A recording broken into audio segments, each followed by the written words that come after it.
Hi everyone, welcome to Sham institute. Daily current అఫైర్స్లో భాగంగా మనము అక్టోబర్ 11వ తారీఖు ఉన్నటువంటి కరెంట్ అఫైర్స్ ఏమన్నా ఒకసారి చూద్దామండి. సో ఫస్ట్ వన్ చూసినట్లయితే international day of girl child అండి. సో ఎప్పుడండి? అక్టోబర్ 11 మనం సెలబ్రేట్ చేస్తూ ఉంటాం. ఏదైతే మనకి బాలికలకు సంబంధించి ఈ యొక్క జెండర్ ఇన్ఈక్వాలిటీ అనేది చాలా ఇబ్బందికరంగా ఉందండి చాలా దేశాల్లో కూడా. అంటే బాలికలు ఎదుర్కొంటున్నటువంటి సమస్యలు ఏమున్నాయి వాటిని ఫైండ్ అవుట్ చేసి వాళ్ళని కూడా బాలులతో పాటుగా ఈక్వల్గా అన్ని విషయాల్లో ఈక్వాలిటీ ఇవ్వాలి వాళ్ళకు కూడా అని చెప్పేసి ఈరోజు వాళ్ళు ఎదుర్కొంటున్నటువంటి సమస్యలు ఏవైతే ఉన్నాయో వీటి మీద కొన్ని అవేర్నెస్ కార్యక్రమాలు చేస్తూ ఉంటారు. మనకి చాలా ఎగ్జామ్లో కూడా మనకి గర్ల్ చైల్డ్, సో మనకి గర్ల్ చైల్డ్ అండి. సో ఈ పాయింట్ బాగా గుర్తుంచుకోండి, గర్ల్ చైల్డ్ అండి. సో ఈ గర్ల్ చైల్డ్ ఎప్పుడు అని చెప్పేసి అడిగిన సందర్భాలు ఉన్నాయండి. International day of girl child ఎప్పుడు సార్? అక్టోబర్ 11 అని చెప్పేసి గుర్తుంచుకోండి. మరి దీనికి సంబంధించి థీమ్ ఒకటి ఉంటుందండి 2023కి సంబంధించి. మనం ఎప్పుడైనా సరే డేట్స్ చదివేటప్పుడు అండి ఫస్ట్ దాని యొక్క డేట్ ఎప్పుడు చదువుకోవాలి, అవి బాగా గుర్తుంచుకోవాలండి. ఆ తర్వాత దాని థీమ్ గుర్తుంచుకోవాలి. థీమ్ అనేది ప్రతి సంవత్సరం అనేది మారిపోతూ ఉంటుందండి, బట్ డేట్ మాత్రం ఎప్పుడు స్టాండర్డ్గానే ఉంటుంది. థీమ్స్ అనేవి పర్టికులర్గా ఈ సంవత్సరానికి సంబంధించినవి, ఈ ఎగ్జామ్స్ ఉంటే ఈ సంవత్సరంలో చదువుకోవాలి. ఒకవేళ నెక్స్ట్ పాతవి అంటే 2022కి సంబంధించి లేదా 2021కి సంబంధించి అవి చదువుకోవాల్సిన అవసరం లేదు. సో మరి దీనికి సంబంధించి 2023కి సంబంధించి మనం చూసినట్లయితే సో మనకి invest in girls rights our leadership and well being అనే థీమ్గా ఉంది. సో చూడండి, అంటే జనరల్గా ఇలాంటి థీమ్స్ అనేవి మనం ఇంగ్లీష్లోనే చదువుకోవాలండి. ఏ ఎగ్జామ్కైనా సరే తెలుగులో అంటే కొంచెం ఇబ్బందికరమైన వాతావరణం ఉంటుంది. Even though SSC GD constable కూడా అంటే 10th క్లాస్ క్వాలిఫికేషన్ కానివ్వండి, రైల్వేస్ కానీ ఏదైనా సరే ఖచ్చితంగా థీమ్ అనేది మనం ఇంగ్లీష్లోనే చదువుకోవాలి. ఎందుకంటే ప్రీవియస్ పేపర్లు చూడండి ఒకసారి. సో థీమ్స్ అన్నీ కూడా ఇది ఇంగ్లీషేనండి, దీన్నే ఇన్వెస్ట్ ఇలా రాస్తారండి. సో ఇలా రాస్తారండి. సో మనకి ఇన్వెస్ట్ ఇలా రాస్తారండి, ఇన్వెస్ట్ ఇన్ గర్ల్ ఇలా రాస్తారండి. అందువల్ల మనము ఇంగ్లీష్లో చదువుకుని ఇట్ ఈస్ బెటర్. సింగిల్ సెంటెన్సే కదండి, ఈజీగా ఉంటుంది. సో మనము మెసేజ్లో టెక్స్ట్ చేస్తున్నప్పుడు తిన్నావా, హాయ్, ఎలా ఉన్నావు, how are you, where are you అని టైప్ చేస్తాం కదా, ఇంగ్లీష్ చిన్న చిన్న వర్డ్స్ అలాంటివేనండి ఇవి కూడాను. అందువల్ల ఖచ్చితంగా ఇంగ్లీష్లోనే గుర్తుంచుకోండి, ఇట్ ఈస్ బెటర్. సో మనకి invest in girls rights our leadership and well being అనే థీమ్గా ఉంది. మరి దీన్ని యూనిసెఫ్ వాళ్ళండి. సో మీ అందరికీ తెలిసిందే యూనిసెఫ్ అంటే United nations so international so children education fund అని చెప్పేసి అంటామండి. సో అందువల్ల ఈ యొక్క యూనిసెఫ్ వాళ్ళకి సంబంధించి 2012 నుంచి ఈ యొక్క డేని సెలబ్రేట్ చేస్తూ ఉన్నారు, గుర్తుంచుకోండి. సో 2012 నుంచి.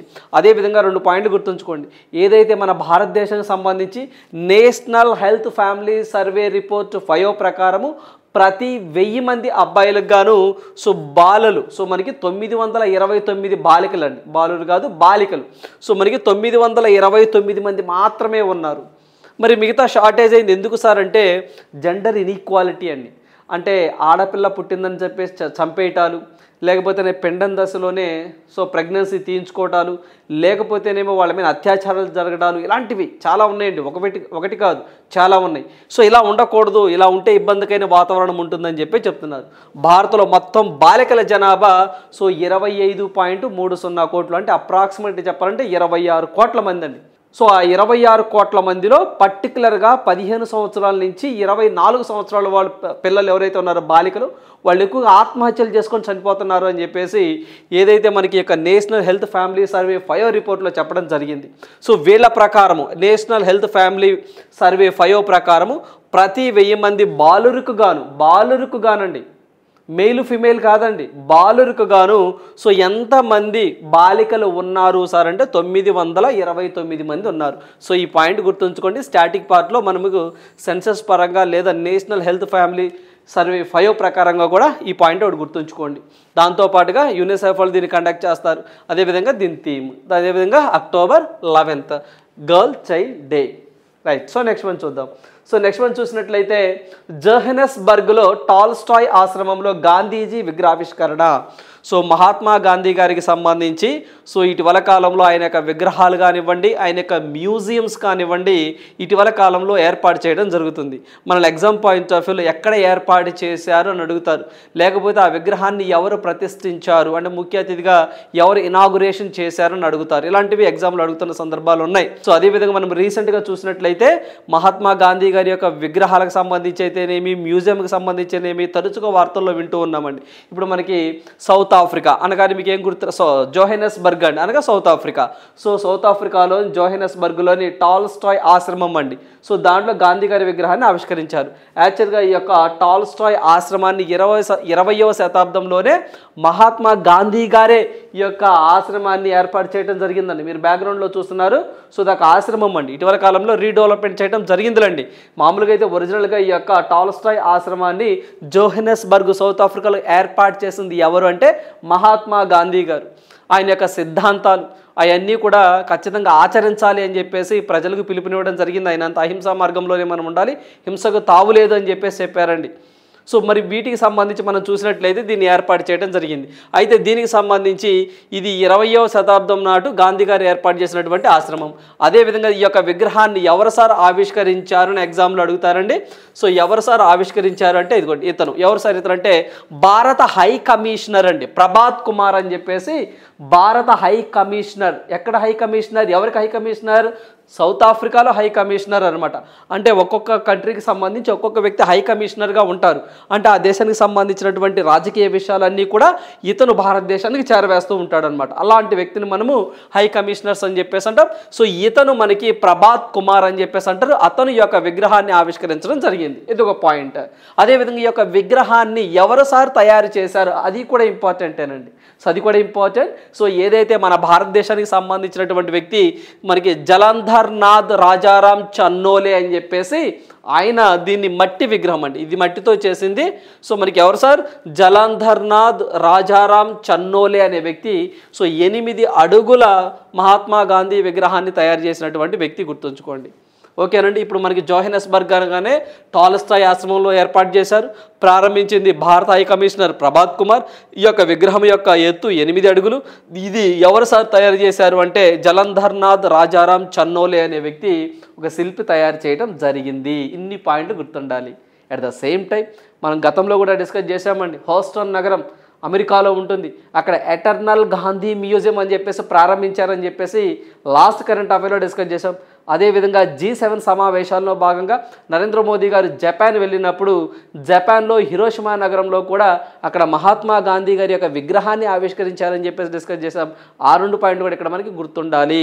ఓకేనండి. గాంధీకి సంబంధించిన ఎటర్నల్ గాంధీ మ్యూజియం చాలా చాలా ఇంపార్టెంట్. హూస్టన్ నార్త్ అమెరికా అని చెప్పేసి మనం డిస్కస్ చేశాం. ఓకేనండి. రైట్, ఇవన్నీ పాయింట్ కూడా మనకి గుర్తుండాలి. రైట్. సో నెక్స్ట్ వన్ చూద్దాం. సో నెక్స్ట్ వన్ చూసినట్లయితే దేశీయ కుబేరుడు అంబానీ గారు మరోసారి వార్తల్లోకి వచ్చారండి. సో మనకి 2% వృద్ధితో 8.08 లక్షల కోట్ల సంపద. ఆదాని సంపదలో 57% క్షీణత. సో మనకి హూరన్ ఇండియా రిచ్ లిస్ట్ 2023. సో మనకి ఎప్పుడైనా సరే ఒక రిపోర్ట్ వచ్చినప్పుడు ఆ రిపోర్ట్ ఎవరు పబ్లిష్ చేస్తున్నారు అది గుర్తుంచుకోండి అండి. ఎందుకంటే ఇలా చాలా వస్తాయండి. జనరల్గా మనకి 1 వీక్కి ఒక 1 మంత్కి ఇలా కొన్ని రిపోర్ట్స్ వస్తాయి. అయితే మన ఇక్కడ కీవర్డ్ ఏంటంటే ఎవరి ప్రకారం అనేది ఇంపార్టెంట్. ఇక్కడ ఎవరి ప్రకారము, ఎవరు అడుగుతున్నారు? ఫోర్బ్స్ వారు అడుగుతున్నారా, లేకపోతే టైమ్స్ మ్యాగజైన్ వాళ్ళు అడుగుతున్నారా, లేకపోతే హూరన్ వాళ్ళు అడుగుతున్నారా, లేకపోతే ఇంకోటి ఎవరైనా ఆర్గనైజేషన్ అడుగుతుందా? ఇలా మనం గుర్తుంచుకుంటే ఇక్కడ మనకి హూరన్ ఇండియా రిచ్ లిస్ట్ అని చెప్పేసి వీళ్ళు 361 వెల్త్ హూరన్ ఇండియా రిచ్ లిస్ట్ 2023 అనే పేరుతో ఒక రిపోర్ట్ రిలీజ్ చేయడం జరిగింది. ఏంటంటే సో మనకి 361 వెల్త్ హూరన్ ఇండియా రిచ్ లిస్ట్ 2023 అని చెప్పేసి వీళ్ళు సర్వే చేసి మన భారతదేశంలో ఎవరు ధనవంతులుగా ఉన్నారని చెప్పేసి చేశారు. దాంట్లో ఫస్ట్ ప్లేస్ ఎవరికి సార్ అంటే ముఖేష్ అంబానీ గారికి అండి. సో ఎంత అమౌంట్ అని ఎగ్జామ్లో అడగలే, కానీ ఆ టాప్ 3 స్థానాల్లో ఉన్న వ్యక్తులు ఎవరు, లేకపోతే SSC కానివ్వండి, చిన్న మనకి మల్టీ టాస్కింగ్ కానివ్వండి, CHSL కానివ్వండి, అలాంటి ఎగ్జామ్స్లో అయితే మొదటి స్థానంలో ఉన్న వ్యక్తి ఎవరు అని చెప్పేసి అడుగుతారు. సో అందువల్ల మనకి ముఖేష్ అంబానీ అని చెప్పేసి గుర్తుంచుకొని ఫస్ట్. నెక్స్ట్ వచ్చేసరికి వచ్చేసరికి గౌతమ్ అదానీ గారు అని చెప్పేసి గుర్తుంచుకోండి. థర్డ్ వన్ వచ్చేసరికి సైరస్ పూనావాలా అని చెప్పేసి ఇతను ఒకడు. ఫోర్త్ వన్ వచ్చేసరికి శివా నాడర్. సో ఈ 4 పేర్లు గుర్తుంచుకోండి సరిపోతుందండి. సో టాప్ 4 గుర్తుంచుకోండి ఎగ్జామ్ పాయింట్ ఆఫ్ వ్యూలో. ఓకేనండి. ఎవరి ప్రకారము అంటే సో మనకి హుడన్ ఇండియా రిచ్ లిస్ట్ 2023 ప్రకారం సో మనకి ముఖేష్ అంబానీ, గౌతమ్ అదానీ, అదేవిధంగా సైరస్ పూనావాలా, శివా నాడర్. ఓకేనండి. రైట్. ఈ 4 పేర్లు గుర్తుంచుకోండి. నెక్స్ట్ వన్ చూద్దాం. సో నెక్స్ట్ వన్ చూసినట్లయితే ఫ్రాన్స్ అంతరిక్ష సంస్థలతో స్కై రూట్ ఒప్పందాలు. సో స్కై రూట్ మీరు పేరు వినే ఉంటారండి. లాస్ట్ టైం మనకి ఎస్ఐకి సంబంధించి ఈ యొక్క కానిస్టేబుల్ ప్రిలిమ్స్లో కూడా ఎస్ఐకి కానిస్టేబుల్కి సంబంధించి ప్రిలిమ్స్నరీ ఎగ్జామ్లో అడిగిన సందర్భాలు ఉన్నాయండి. సో మనకి స్కై రూట్ సంబంధించినటువంటి మన భారతదేశంలో మొట్టమొదటి ఒక ప్రైవేట్ రాకెట్ అండి. దాన్ని విక్రమ్ ఎస్ అని చెప్పేసి అంటాము. దాన్ని ప్రయోగించినటువంటి మొట్టమొదటి సంస్థ స్కై రూట్ అండి. సో నవంబర్ 18, 2022లో అండి. నవంబర్ 18, 2022లో ఈ యొక్క స్కై రూట్ కంపెనీ వారు Vikram S means Sarabhai. So Vikram S అనే ఒక మొట్టమొదటి ప్రైవేట్ రాకెట్ను ఒక దాన్ని పంపడం జరిగింది. దాని పేరే విక్రమ్ ఎస్ అండి. అప్పటి నుంచి ఇది వార్తల్లోకి వచ్చింది. ఇది ప్రధాన కేంద్రాలయం హైదరాబాద్, తెలంగాణలో ఉంటుంది. సో వీళ్ళు విక్రమ్ 1 ఆర్బిటాల్ లాంచ్ మరికొన్ని విక్రమ్ ప్రయోగాలకు సిద్ధమవుతున్నటువంటి వీరు ఫ్రాన్స్కి చెందిన అంతరిక్ష సేవల సంస్థలతో 2 కీలక ఒప్పందాలు కుదుర్చుకున్నారు. అంటే ఈ యొక్క స్కై రూట్ వాళ్ళు ఇటీవల కాలంలో ఏ దేశంతో ఈ యొక్క సైన్స్లో ఇస్రో ఏదైతే మనకి ఈ యొక్క స్పేస్ అంతరిక్ష సేవల్లో భాగంగా ఏ దేశంతో ఒప్పందం చేసుకున్నారని ఎగ్జామ్లో అడుగుతారు. సో దట్ ఈజ్ ఫ్రాన్స్ అని చెప్పేసి గుర్తుంచుకోవాలి. అదేవిధంగా ఇందులో మనం చెప్పుకున్నామండి స్కై రూట్. సో ఎక్కడిది సార్ ఈ కంపెనీ అంటే హైదరాబాద్ ప్రధాన కేంద్రంగా పనిచేస్తుంది. మరి వీటికి సంబంధించి వీటి యొక్క స్కై రూట్ వ్యవస్థాపకులు ఫౌండర్స్ ఎవరు సార్ అంటే సో మనకి పవన్ చందన్ అండ్ నాగా భారత్ అనే 2 వ్యక్తులు ఈ యొక్క స్కై రూట్ ఫౌండర్స్గా ఉండడం జరిగింది. సో ఇందులో విక్రమ్ ఎస్ మాట్లాడుకున్నాం కదా. సో మనకి విక్రమ్ ఎస్ అని చెప్పేసి నవంబర్ 18, 2022న సో ఈ యొక్క విక్రమ్ ఎస్ని ప్రయోగించడం జరిగింది. సో ఇది ఒకటి గుర్తుంచుకోండి. అదేవిధంగా మనకి ఇటీవల కాలంలోనే వీళ్ళు ఒక రాప్టన్ అని చెప్పేసి ఒక ఇంజన్ కూడా అండి. సో మనకి ఫ్యూచర్లో ఏదైనా పరిశోధనకు గాను యొక్క ఇంజిన్ ఉపయోగపడుతుందేమని చెప్పేసి ఒక ఇంజిన్ కూడా రీసెంట్గా వీళ్ళు టెస్ట్ చేయడం జరిగింది. సో ఈ పాయింట్ గుర్తుంచుకోండి. ఫ్రాన్స్ కంట్రీ బాగా గుర్తుంచుకోండి. రైట్. వాళ్ళతో టైప్ అయ్యారు. సో నెక్స్ట్ వన్ చూద్దాం. సో నెక్స్ట్ వన్ చూసినట్లయితే వాటర్ మీల్. సో చూడండి చిన్నగా ఉన్నాయి. సో ఇక్కడ చూసినట్లయితే స్మాలెస్ట్ ఫ్లవరింగ్ ప్లాంట్స్ అని చెప్పేసి సో ఇక్కడ ఏవైతే మీరు చూస్తారో చిన్నవండి చిన్నగా ఉంటాయి. సో వాటిని వాటర్ మీల్ అని చెప్పేసి అంటారు. ఏంటి సార్ అంటే ఇవి సో వరల్డ్స్లోనే స్మాలెస్ట్ ఫ్లవరింగ్ ప్లాంట్స్ అండి. చిన్న పుష్పాలు కాదులే కానీ సో మనకి ఫ్లవరింగ్ ప్లాంట్స్ అంటే అతి చిన్నవి. యాక్చువల్గా ఫుడ్కి కూడా మనం తీసుకోవచ్చు అండి. సో వీటిని కొన్ని న్యూట్రియంట్స్ లెవెల్లో కొన్ని పౌడర్స్లో కూడా యూజ్ చేస్తారని చెప్పేసి అంటున్నారు. So scientists are conducting the research into the potential of the watermeal, the world's smallest flowering plant, as the source of the nutrition అండి. సో మనకి న్యూట్రిషన్ అని చెప్పేసి ఉండాలి. Nutrition and oxygen for the astronauts. So మనకి ఎవరైతే వ్యోమగాములు అని చెప్పేసి అంటారు వాళ్ళకి ఇలాంటి ఫుడ్ ఎక్కువగా తీసుకుంటారు. దాంట్లో మనకి ఆక్సిజన్ కానివ్వండి న్యూట్రిషన్స్ ఎక్కువగా ఉంటాయని చెప్పి చెప్తున్నారు. అదేవిధంగా అది అరేసియా. సో మనకి అరేసియా అనే ఒక ఫ్యామిలీకి చెందినటువంటివి అని చెప్పి చెప్తా ఉన్నారు. వార్తల్లోకి వచ్చి గుర్తుంచుకోండి. సో ఇలాంటివి మనమి ఎన్విరాన్మెంటల్ ఇష్యూస్లో కానివ్వండి లేకపోతేనేమో ఏదైనా సైన్స్కి సంబంధించి కానివ్వండి ఇలా అడగడానికి ఆస్కారం ఉంటుందండి. సో మనకి వరల్డ్స్లోనే స్మాలెస్ట్ ఫ్లవరింగ్ ప్లాంట్స్ ఏంటి అని అడుగుతారండి. సింపుల్ అంతే, ఏం లేదు. దీని పేరు గుర్తుంచుకోండి వాటర్ మీల్ అని చెప్పేసి అంటాం. వీటిలో న్యూట్రిషన్ లెవెల్స్ ఎక్కువగా ఉంటాయని చెప్పేసి అంటున్నారండి. కొన్ని పౌడర్స్లో చూర్ణాల్లో వీటిని ఉపయోగిస్తారు. కొంత ఫుడ్ కూడా తీసుకుంటారని చెప్పి చెప్తా ఉన్నారు. వాటి పేరు గుర్తుంచుకోండి water meal. Right. So next one చూద్దాం. సో నెక్స్ట్ వన్ చూసినట్లయితే బీహార్ మరోసారి వార్తల్లోకి వచ్చిందండి. సో మనకి Bihar government announces 10% reservation for the EWS అంటే ఎకనామికల్లీ వీకర్ సెక్షన్స్ అని చెప్పేసి అంటామండి. EWS in judicial services. So మనకి నితిన్ కుమార్ గారు అండి. సో వార్తల్లోకి వచ్చారు. బీహార్ సీఎంగా ఉన్నారు. సో ఈయనట 10% ఈడబ్ల్యూఎస్ సో వాళ్ళకి జ్యుడిషియల్ సర్వీసెస్లో రిజర్వేషన్ ఇస్తాము ఈడబ్ల్యూఎస్ కింద. సో మనకి 10% reservation for EWS in judicial services. Okay అండి. న్యాయానికి సంబంధించి అంటే ఏవైనా జ్యుడిషియల్ సర్వీసెస్కి సంబంధించిన సర్వీస్లో 10% ఇస్తాము. అదేవిధంగా గవర్నమెంట్ కాలేజెస్ కానివ్వండి యూనివర్సిటీలో కూడా 10% రిజర్వేషన్ మేము అమలు చేస్తాము 10% అని చెప్పి చెప్తా ఉన్నారు. ఇది ఒకటి గుర్తుంచుకోండి. వెరీ రీసెంట్గా 1 వీక్ క్రితం డిస్కస్ చేసామండి. సో మధ్యప్రదేశ్ గవర్నమెంట్ 35% జాబ్స్లో రిజర్వేషన్ ఇస్తాము అని చెప్పేసి అన్నారండి. ఎక్సెప్ట్ ఫారెస్ట్ డిపార్ట్మెంట్ అని చెప్పేసి ఉంటుంది, దానికి ఎక్సెప్షన్ అండి, మిగతా అన్నిటికీ ఇస్తామన్నారు. అదేవిధంగా డిఎస్సిలో 50% రిజర్వేషన్ ఇస్తామని చెప్పేసి మధ్యప్రదేశ్ గవర్నమెంట్ చెప్పిందండి ఉమెన్కి అండి. అదేవిధంగా ఇటీవల కాలంలో ఉమెన్కి 33% రిజర్వేషన్ కూడా లోక్సభ రాజ్యసభ ప్రెసిడెంట్ గారు ఆమోద ముద్ర వేయడం జరిగింది. సో ఏదైతే మనకి మెన్తో పాటు వాళ్ళకు కూడా ఈక్వాలిటీ ఉండాలి అని చెప్పేసి ఇటీవల కాలంలో కొన్ని రిజర్వేషన్లు అనేవి ఆ స్టేట్స్ కల్పిస్తూ ఉన్నాయి. ఎందుకు సార్ కల్పిస్తున్నాయంటే వాళ్ళ మీద ప్రేమ కాదు, ఎలక్షన్ రాబోతున్నాయి కదా, ఓటింగ్స్లో ప్రతి రాష్ట్రంలో కూడా మెన్నికాడికి ఉమెన్ ఓట్స్ ఎక్కువ ఉన్నాయండి. సో అందువల్ల వాళ్ళ మీద వరాల జల్లు కురిపిస్తూ ఉన్నాయి ఆయా రాష్ట్ర ప్రభుత్వాలు. మీ అందరికీ తెలిసిందే, మన ఆంధ్రప్రదేశ్లో కూడా పురుషుల కంటే స్త్రీల ఓట్లే ఎక్కువగా ఉన్నాయండి. అందువల్లే చేయూత వచ్చినా, అమ్మఒడి వచ్చినా, ఏవొచ్చినా అవే. ఓకేనండి, ఇన్ని వచ్చేవన్నీ కూడా మహిళలకే. ఇలాంటివన్నీ కూడా ఇలా జరుగుతున్నాయండి. అంటే ఓవరాల్ సినారియోలో మహిళలను ఉద్దేశించి ఎక్కువగా ఇటు ఇంకా వస్తాయండి, ఇంకా వస్తాయి. ఇంకా ఒక 2-3 నెలల్లో మహిళలకి అన్నీ ఇస్తామన్నారు. కర్ణాటకలో చూశారుగా, ఫ్రీగా బస్సు యాక్సెస్ అని, సో మనకి 200 యూనిట్స్ వాటికి ఫ్రీ అని, ఇలాంటివి వస్తూ ఉన్నాయి. ఇలాంటి సో రీసెంట్గా ఈడబ్ల్యూఎస్ కింద జ్యుడిషియల్ సర్వీస్లో 10% ఇచ్చారు కాలేజెస్లో, యూనివర్సిటీలో. అది ఒకటి గుర్తుంచుకోండి.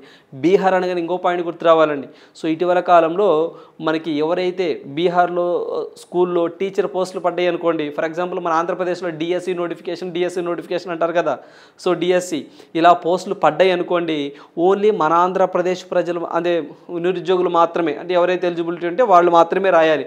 తెలంగాణ అయితే తెలంగాణ వాళ్ళు మాత్రమే రాయాలి. అలా కాకుండా తెలంగాణ స్టేట్ అయితే తెలంగాణ స్టేట్, అలా ఏ రాష్ట్రంలో ఆ రాష్ట్రం, అంటే స్థానికంగా ఉన్న వాళ్ళు మాత్రమే ఎలిజిబిలిటీ ఉంటుంది. కానీ బీహార్ గవర్నమెంట్ ఏం చేసింది, రీసెంట్గా దేశంలో ఎవరైనా రాసుకోవచ్చట. అంటే బీహార్లో నువ్వు టీచర్గా పనిచేయాలనుకోండి, గవర్నమెంట్ టీచర్గా వాళ్ళకి అక్కడ డిఎస్సి కండక్ట్ చేస్తారు. అది నువ్వు అక్కడికి వెళ్ళి రాస్తే నువ్వు సెలెక్ట్ అయితే బీహార్లో జాబే. అదేంటి సార్, మరి బీహార్ కదా, మంది తెలుగు కదా, నాకు లాంగ్వేజ్ రాదు కదా అంటామేమో. వచ్చినా రాకపోయినా పోయి చెప్పొచ్చండి క్వాలిఫై అయితే. ఇలా వీళ్ళు తీసుకొచ్చారు, ఎవరైనా రాసుకోవచ్చు అని చెప్పేసి. గుర్తుంచుకోండి, బీహారే అది కూడాను. ఓకేనా, అత్యంత పావర్టీ కలిగినటువంటి రాష్ట్రం కూడా బీహారే. ఓకేనండి, రైట్. ఈ పాయింట్ కూడా గుర్తుంచుకోండి ఎగ్జామ్ పాయింట్ ఆఫ్ వ్యూలో. బీహార్ అనగానే మధ్యప్రదేశ్ అంటే 35% రిజర్వేషన్ గుర్తు రావాలి మహిళలకి. సో నెక్స్ట్ వన్ చూద్దాం. సో నెక్స్ట్ వన్ చూసినట్లయితే ISRO in collaboration with the VIBHEA organises and వైభాస్ organises exhibition space on wheel. So మనకి స్పేస్ ఆన్ వీల్స్ అని చెప్పేసి ఒక కార్యక్రమాన్ని చేపట్టారండి.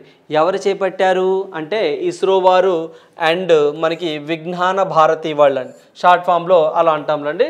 సో విజ్ఞాన భారతి వాళ్ళు, సో మనకి ఇస్రో వాళ్ళు విజ్ఞాన భారతి, సో VMBH అని చెప్పి షార్ట్ ఫామ్లో అంటాం. పూర్తిగా చెప్పాలంటే విజ్ఞాన భారతి అని చెప్పేసి అంటాం. ఇది ఒక ఆర్గనైజేషన్. సో వీళ్ళిద్దరి యొక్క భాగస్వామ్యంతో స్పేస్ ఆన్ వీల్ అని చెప్పేసి ఒక కార్యక్రమాన్ని తీసుకొచ్చారు. ఎక్కడ సార్ అని అడుగుతారు ఎగ్జామ్లో, అంతేనండి, దట్ ఈజ్ అరుణాచల్ ప్రదేశ్ అని చెప్పేసి గుర్తుంచుకోండి. ఎందుకు సార్ అసలు స్పేస్ ఆన్ వీల్ అంటే ఏంటి చూడండి. మీరు ఇటు పిక్లో చూస్తున్నట్టు ఒక పెద్ద బస్సు ఉంది కదా, సో ఈ బస్సులో ఏవైతే ఇస్రో చేపట్టినటువంటి కార్యక్రమాలు ఏవైతే ఉన్నాయో వీటికి సంబంధించినటువంటి చిత్రాలు కానివ్వండి, పెయింటింగ్స్ కానివ్వండి, ఇన్సైట్స్ అని చెప్పేసి అంటామండి, ఇవన్నీ కూడా ఇక్కడ ఉంటాయండి. వీటిని ఎవరైతే కాలేజెస్లో యూనివర్సిటీలో చదువుతున్న విద్యార్థులు ఉంటారో ఆ విద్యార్థులు చూస్తారండి. అప్పుడప్పుడు మీరు గ్రంథాలయం అనగానే మనం ఓన్లీ గ్రంథాలయాలకు వెళ్తామా, ఇలాంటి కొన్ని బస్సెస్ వస్తున్నాయండి, ఆ రోడ్డు పక్కన ఆపుతారు. సో మనం అక్కడికి వెళ్ళి మనకు కావాల్సిన బుక్ తీసుకోవచ్చు. అక్కడ అయిపోయిన బస్సు వేరే ఒక ప్లేస్లోకి ఉంటుంది. అలా ఏవైతే ఇస్రో చేపడుతున్నటువంటి కార్యక్రమాలు ఏవైతే ఉన్నాయో అవన్నీ కూడా, సో మనకి ఆ ఇస్రో యాక్టివిటీస్ మొత్తం కూడా స్కూల్స్లో, కాలేజెస్లో, సో యూనివర్సిటీలో చదివే పిల్లలు, సో వాళ్ళకి కొంత అవేర్నెస్ కార్యక్రమాలు కల్పించాలి, వాళ్ళని ఈ యొక్క స్పేస్ సైన్స్ వైపు వచ్చే విధంగా ఆకర్షించాలి అని చెప్పేసి స్పేస్ ఆన్ వీల్ అనే ఒక కార్యక్రమానికి సో మనకి అరుణాచల్ ప్రదేశ్లో దీనికి శ్రీకారం చుట్టడం జరిగింది. గుర్తుంచుకోండి, ఏ స్టేట్ అని అడుగుతారు, సో ఎవరని అడుగుతారు. సో ఇస్రోతో పాటుగా సో మనకి విజ్ఞాన భారతి వారు దీన్ని ఆర్గనైజ్ చేయడం జరిగింది. ఎక్కడ అంటే అరుణాచల్ ప్రదేశ్ అని చెప్పేసి గుర్తుంచుకోండి. ఓకేనండి, రైట్. సో నెక్స్ట్ వన్ చూద్దాం. సో నెక్స్ట్ వన్ చూసినట్లయితే కోల్కతా ట్రామ్. సో మనకి కోల్కతా ట్రామ్కు 150 ఏళ్ళు అండి. మనకి ట్రామ్ అన్నాము అంటే ఎంతో చూద్దాం. అదేవిధంగా దుర్గా పూజను ప్రతిబింబించే పెయింటింగ్స్ అని చెప్పేసి అంటున్నాం. అంటే ఏంటి సార్ అంటే అసలు ఫస్ట్ ట్రామ్ అంటే ఏంటో తెలుసుకోవాలండి. ఇక్కడ మనకి వీధుల్లో నడిచే రైళ్ళు అని చెప్పేసి అంటామండి. మీరు అప్పుడప్పుడు కొన్ని సినిమాస్లోనే అక్కడెక్కడ చూస్తూ ఉంటారండి. సో రోడ్డు ఉంటుంది, సో ఒక రోడ్డు ఉంటుందండి. సో ఆ రోడ్డు మీద ఒక ట్రాక్ కూడా ఉంటుందండి. సో ఆ ట్రాక్ మీద చిన్న చిన్న రైళ్ళు నడుస్తూ ఉంటాయండి. ఎక్కువగా మనకి మన భారతదేశంలోనే అలా ఉన్న ఏకైక నగరము కోల్కతా, వెస్ట్ బెంగాల్ అండి. 2 బోగీలే ఉంటాయండి, 2 బోగీలు మాత్రమే ఉంటాయి. సో రోడ్ల మీద అంటే రోడ్ల మీద అంటే అన్ని రోడ్ల మీద ఉండవండి. ఒక ప్లేస్ నుంచి ఒక ప్లేస్కు పర్టికులర్గా ఒక రీజన్లో ఒక ఏరియాలో ఉంటాయండి అవి. సో ఒక రోడ్డు ఉంటుంది, ఆ రోడ్డు మీద ఒక ట్రాక్ ఉంటుంది. ఆ ట్రాక్ మీద 2 బోగీలు మాత్రమే ఉంటాయి, గుర్తుంచుకోండి. సో 2 బోగీలు, ఆ 2 బోగీలతో నడుస్తూ ఉంటాయండి. అక్కడ కావాలంటే అక్కడ దిగొచ్చు. సో అలా వాటిని ట్రామ్ అంటాము. ఈ సర్వీస్, ఈ ఫెసిలిటీ ఉన్నటువంటి ఒకే ఒక నగరం కోల్కతా. అక్కడ ఆ 2 బోగీలు ఏవైతే ఉన్నాయో ఆ బోగీలకి లోపల సో మనకి ఈ యొక్క దుర్గా పూజ అని చెప్పేసి బాగా ఫేమస్ అండి వెస్ట్ బెంగాల్లో. సో మనకి 2021లో యునెస్కో వారు దుర్గా పూజని సో మనకి కల్చరల్ కేటగిరీలో వారసత్వ సంపదగా గుర్తించడం జరిగింది. సో దానికి సంబంధించిన పెయింటింగ్స్ కానివ్వండి, దాని యొక్క కల్చర్ కానివ్వండి, అవన్నీ కూడా ఆ 2 బోగీలు అని చెప్పామా, ఆ బోగీల లోపల డెకరేషన్ చేశారండి. ఇదిగోండి మీ పిక్లో చూస్తున్నారా, ఈ విధంగా కింద మ్యాట్ వేయటం, పక్కన డోర్స్కి వాటి చేయటం, పైన చూడండి ఇలా చేయటం, ఈ యొక్క కల్చర్ అండి. ఇలా కల్చర్ ఇలా చేస్తున్నారు. మామూలుగా అయితే అలా ఉండవండి. జస్ట్ మళ్ళీ రైలు బోగీలు అంటే పెద్ద పెద్దగా ఉండవండి, జస్ట్ 2 బోగీస్.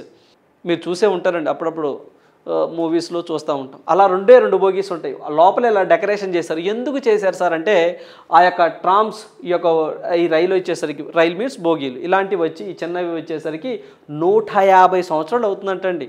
ఆ సర్వీసెస్ స్టార్ట్ చేసి 2023కి 150 ఏళ్ళు అవుతుంది. దాని గుర్తుగా సో ఆ 2 బోగీలకి ఇలా ట్రామ్ అని చెప్పేసి డెకరేషన్ చేయడం జరిగింది. సో అందువల్ల ఎగ్జామ్ పాయింట్ ఆఫ్ అడగడానికి ఆస్కారం ఉంది, గుర్తుంచుకోండి. ఎక్కడ అంటారు, వెస్ట్ బెంగాల్, కోల్కతా. ఓకేనండి. సో ఇప్పుడే మనం డిస్కస్ చేసాం. సో అదేవిధంగా బాలీగంజ్ నుంచి టోలీగంజ్ వరకు అండి. సో ఈ యొక్క బోగీలు, ఆ 2 బోగీలు ఏవైతే ఉంటుందో ఆ రైలు, సో ఇది నడుస్తుందని చెప్పి చెప్తా ఉన్నారు. అదేవిధంగా యునెస్కో వారు దుర్గా పూజని 2021లో డిక్లేర్ చేయడం జరిగిందండి. ఇంటాంజిబుల్ కల్చరల్ కేటగిరీలో, గుర్తుంచుకోండి. ఓకేనండి, రైట్. సో మీకు తెలిసి వెరీ రీసెంట్గా మనకి ఏదైతే శాంతి నికేతన్ అని చెప్పేసి, అదేవిధంగా హొయసల కట్టడాలని చెప్పేసి యునెస్కో వాళ్ళు గుర్తించారండి 41, 42గా. ఇప్పటివరకు మన భారతదేశంలో మొత్తంగా యునెస్కో వాళ్ళు గుర్తించినటువంటి వారసత్వ సంపద కట్టడాలు ఎన్ని అని చెప్పేసి అడిగితే 42 అని చెప్పేసి గుర్తుంచుకోండి, 42. రైట్. సో నెక్స్ట్ వన్ చూద్దాం. క్వశ్చన్ ఫర్ యూ, ఈ ప్రశ్న మీకోసమే. సో ఇది మనం చూసినట్లయితే, Prime Minister Narendra Modi has inaugurated the country's first high-tech sports training center for Divyangan in which city? So భారతదేశంలోని ఏ రాష్ట్రంలో, ఏ సిటీలో దివ్యాంగులు అంటే వికలాంగులకు సంబంధించి so hi-tech sport training centre అంటే అధునాతనమైనటువంటి సో మనకి స్పోర్ట్స్ అంటే మనకి క్రీడలో కోచింగ్ ఇచ్చే ఒక సెంటర్ని నరేంద్ర మోదీ గారు ప్రారంభించారు. ఎక్కడ ప్రారంభించారని అడుగుతున్నారు. సో ఎక్కడ సార్ అంటే గ్వాలియర్ అండి. సో మనకి గ్వాలియర్ అని చెప్పేసి, గ్వాలియర్, సో ఇక్కడ ప్రారంభించడం జరిగింది. ఎక్కడ సార్ ఈ గ్వాలియర్ అంటే, దట్ ఈస్ మధ్యప్రదేశ్. ఓకేనండి, రైట్. సో ఇవ్వండి ఏవైతే మనకి ఈరోజు ఉన్నటువంటి current affairs. So thank you, all the best.